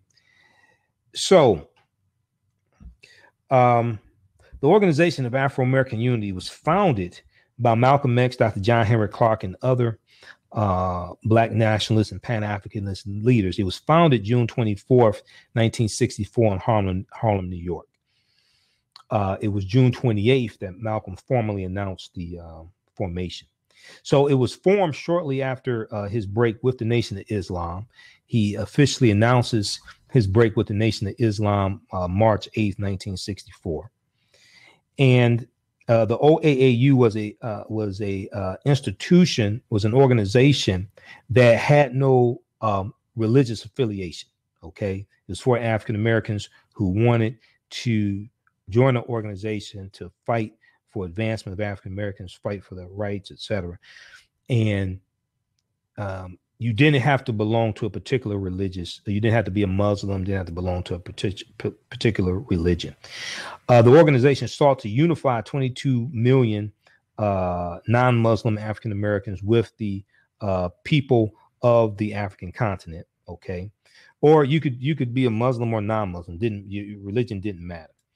The OAAU was modeled after the Organization of African Unity, the OAU, and which was a coalition of 53 African nations working to provide a unified political voice for the continent of Africa. Now, in coalition spirit of the OAU, Malcolm X sought to reconnect African Americans with their African heritage, establish economic independence, and promote African American self-determination. He also sought OAAU representation at the OAU, Organization of African Unity. Now, the OAAU was designed to encompass all peoples of African origin in the Western Hemisphere, as well as those on the African continent. Malcolm X insisted that progress for African Americans was intimately tied to progress in Africa, and outlined a platform of 5 fronts for the progress called the Basic Unity Program. The Basic Unity Program. So the program called for restoration, reorientation, education, economic security, and self-defense as a means of promoting Pan-African unity and interests. With a strong focus on education as the primary means of repairing the damages of slavery, economic discrimination, and physical violence directed towards African Americans, the OAAU hoped to foster Pan-African consciousness. Among the more controversial positions taken by the OAAU was the suggestion that leaders of African states held more legitimate political power for African Americans than did the American government. At the founding conference, Malcolm X stressed the importance of escaping terms like Negro, integration, or emancipation, insisting that such language was inherently pejorative or negative and antithetical to the ideology of the OAAU. The OAAU called for African American ran institutions within the African American community, as well as increased participation in mainstream politics. In order to keep the OAAU strictly in African American hands, Malcolm X insisted that there be no monetary donations from non-African sources. The organization also refused membership to white people as well. It's a good move. All right, now, so when we look at, let's see, blackden.com has an article, June 28th, 1964, Malcolm X forms the Organization of Afro-American Unity. June 28th, 1964, Malcolm X forms the Organization of Afro-American Unity. That's from blackden.com. And they talk about how they talk about the Basic Unity Program. Number 1, restoration, in order to release ourselves from the oppression of our enslavers, then it is absolutely necessary for the Afro-American to restore communication with Africa. 2, reorientation. He said we can learn much about Africa by reading informative books. 3, education. The Organization of Afro-American Unity will devise original educational methods and procedures which will liberate the minds of our children. We will encourage qualified Afro-Americans to write and publish the textbooks needed to liberate our minds, educating them, our children at home. Number 4, economic security. He said after the Emancipation Proclamation, it was realized that the Afro-American constituted the largest homogeneous ethnic group with a common origin and common group experience in the United States. And if allowed to exercise economic or political freedom, would in a short period of time own this country, would in a short period of time own this country. We established a technician bank. We say we must establish a technician bank. We must establish a technician bank. We must do this so that the newly independent nations of Africa can turn to us, who are their brothers, for the technicians they will need now and in the future. Okay. So you can check this out, blackthen.com, June 28th, 1964. Malcolm X forms the Organization of Afro-American Unity, and also blackpast.com, blackpast, it's blackpast.com or blackpast.org. Blackpast.org. Just search for Organization of Afro-American Unity. They have a good article there as well. Okay. Now, when we look at Pan-Africanism, just so people understand, the OAAU is still in existence. Yes, it is. Just so we understand Pan-Africanism, if you look at the book Pan-Africanism for Beginners by Sid Lamel, Pan-Africanism for Beginners by Sid Lamel, page 11 through 13, he breaks down what is Pan-Africanism. So Pan-Africanism is an ideology that African people around the world and throughout the diaspora should be united. It deals with social, cultural, political, economic, material, and spiritual aspects. Social, cultural, political, economic, material, and spiritual aspects.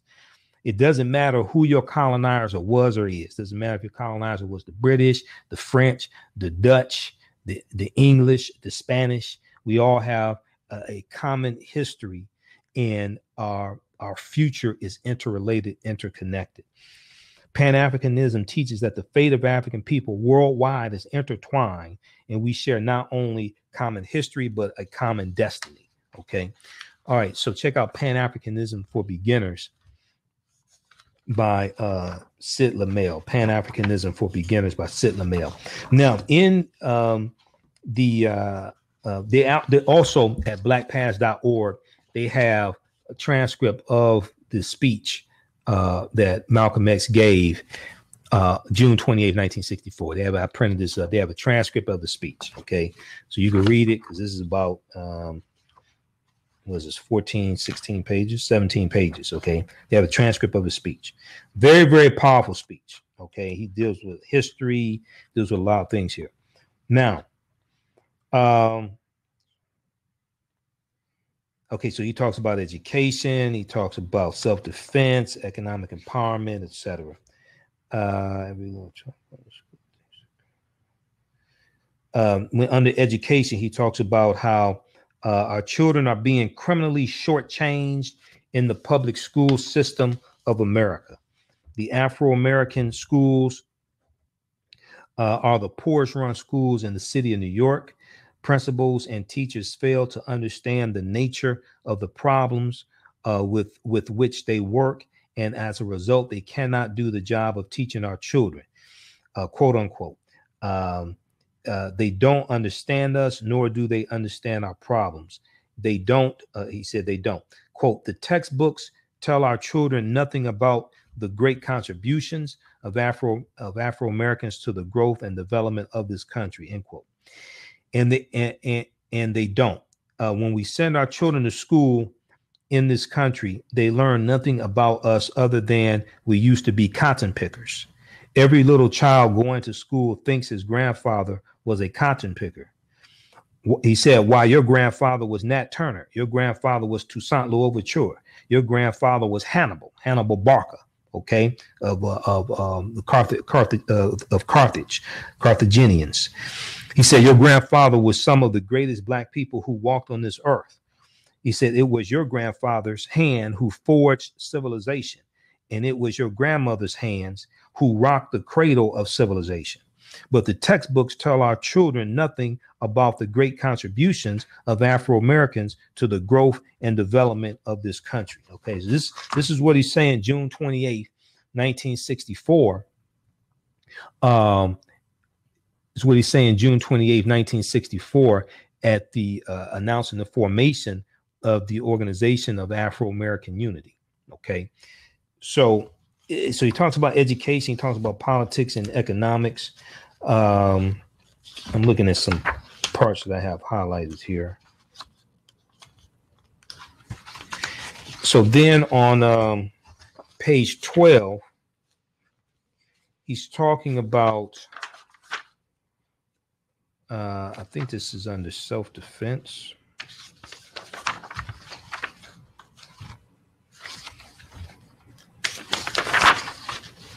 Okay, section 5 under social. All right. So he says, quote, armed with the knowledge of our past, we can with confidence charter a course for our future. Culture is an indispensable weapon in the freedom struggle. Culture is an indispensable weapon in the freedom struggle. Okay. He said we must take hold of it and forge the future with the past. And to quote a passage from Then We Heard the Thunder by John Killens, it says, quote, he was a dedicated patriot, dignity was his country, manhood was his government, and freedom was his land. Okay, so he goes on, Malcolm X goes on to say, this is our aim. It's rough. We have to smooth it out some, but we're not trying to put something together that's smooth. We don't care how rough it is. We don't care how tough it is. We don't care how backward it may sound. In essence, it only means we want one thing. We declare our right on this earth to be a man, to be a human being, to be respected as a human being, to be given the rights of a human being in this society, on this earth, in this day, which we intend to bring into existence by any means necessary. Okay, look, we got to get out of here. Check that out, blackpast.org. That's 1964 Malcolm X's speech at the founding rally of the Organization of Afro-American Unity. Visit our website, AfricanHistoryNetwork.com, AfricanHistoryNetwork.com, and you can register for our online course, Ancient Kemet, the Moors, and the Ma'afa, Understanding the Transatlantic Slave Trade, what they didn't teach you in school. Also order our new bundle pack. Remember, right now is corrects wrong behavior. We'll talk to you next time. All right, so still on Facebook. Thank you for using Blog Talk Radio. So those on Facebook, we'll be here for a few more minutes. Let's see, podcast.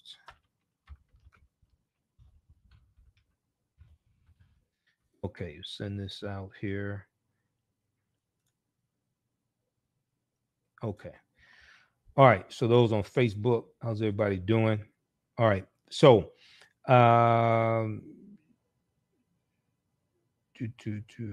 okay, Jeannie said Georgia does not have African American studies. Blacks here are not interested in having this in our schools in the South. How can we help change it? Well, you you can reach out to John Lewis. Okay, you can reach out to John Lewis first of all to push to get the history of civil rights into the schools. And you may use a strategy where you start with the civil rights movement and then work backwards. You don't need all the parents to be involved. You just need a group of concerned parents. It could be 50 parents, 100 parents, to take supplemental information to the schools to first get incorporated, because it's very hard to get the textbooks changed in the schools. Okay, it's very hard to get the textbooks changed in the schools.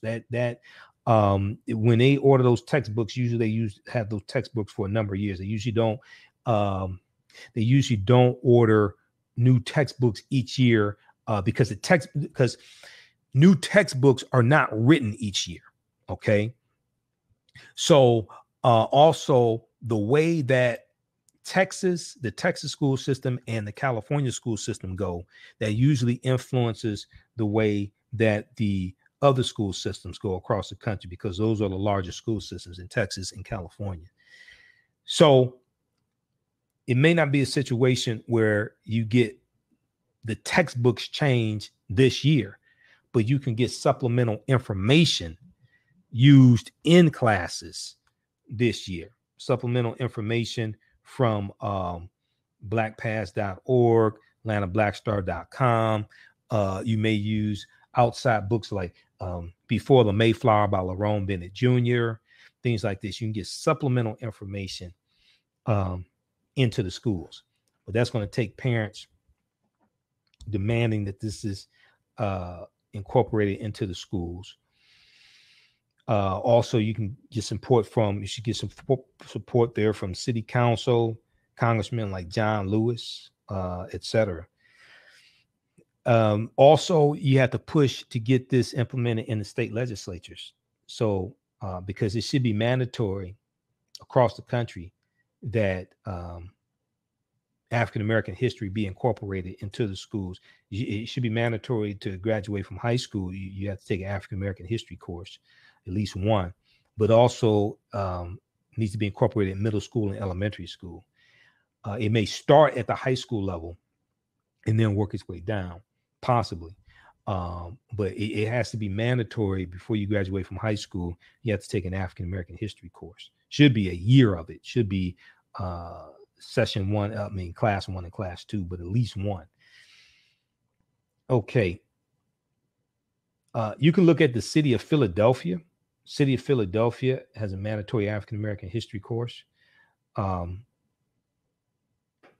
blackhomeschool.com has an article about that. The blackhomeschool.com, they have an article about that.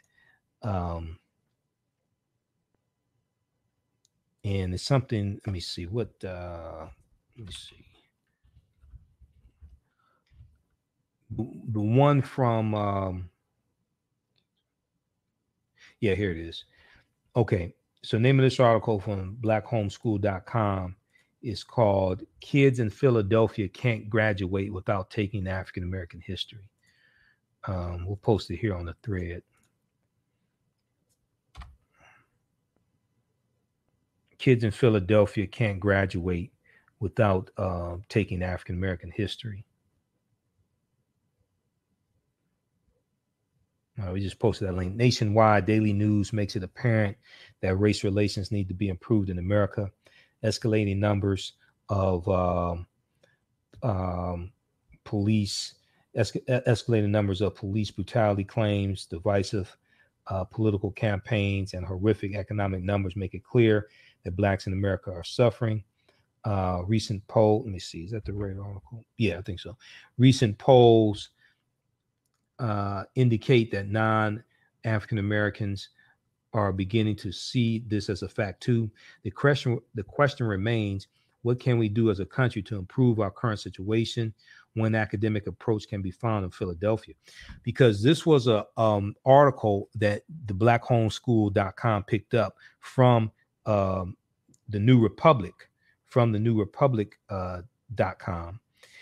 And that article from the New Republic was called What Are Tomorrow's Police Officers Learning in School Today? What are tomorrow's police officers learning in school today? Okay. All right. Look, guys, we got to get out of here. Hey, you can register for the online course that I teach. We have another session this Friday. As soon as you register, you can watch the past 2 sessions. We also have about 12 hours of bonus content. Ancient Kemet, the Moors, and the Ma'afa. Understanding the transatlantic slave trade, what they didn't teach you in school. Ancient Kemet, the Moors, and the Ma'afa. Understanding the transatlantic slave trade, what they didn't teach you in school. Okay. It's a 6-week, 12-hour online course that I teach. All the sessions are recorded. We do it live. All the sessions are recorded. You can go back and watch it over and over again if you miss anything. It's only $40 for the full online course. A ton of information. Deal with thousands of years of history. We just posted a link there. Then also, you can visit our website, AfricanHistoryNetwork.com, AfricanHistoryNetwork.com. And we have the bundle pack that I just uploaded today. 6 DVD bundle set, my latest DVD lectures. That's the Economic Empowerment Bundle Pack number 4, Reclaiming the African Mind. Okay, so we have that also. Okay, and we'll post this link here as well.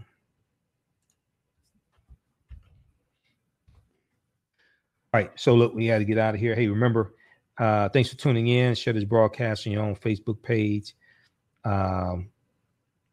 Invite your friends to tune in also.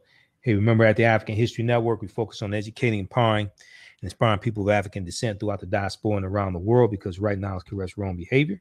It's not over till we win. We'll talk to you next time. Also, at our website, if you want to donate to the African History Network, you can do that. Also, click on the yellow donate button if you like the information we share.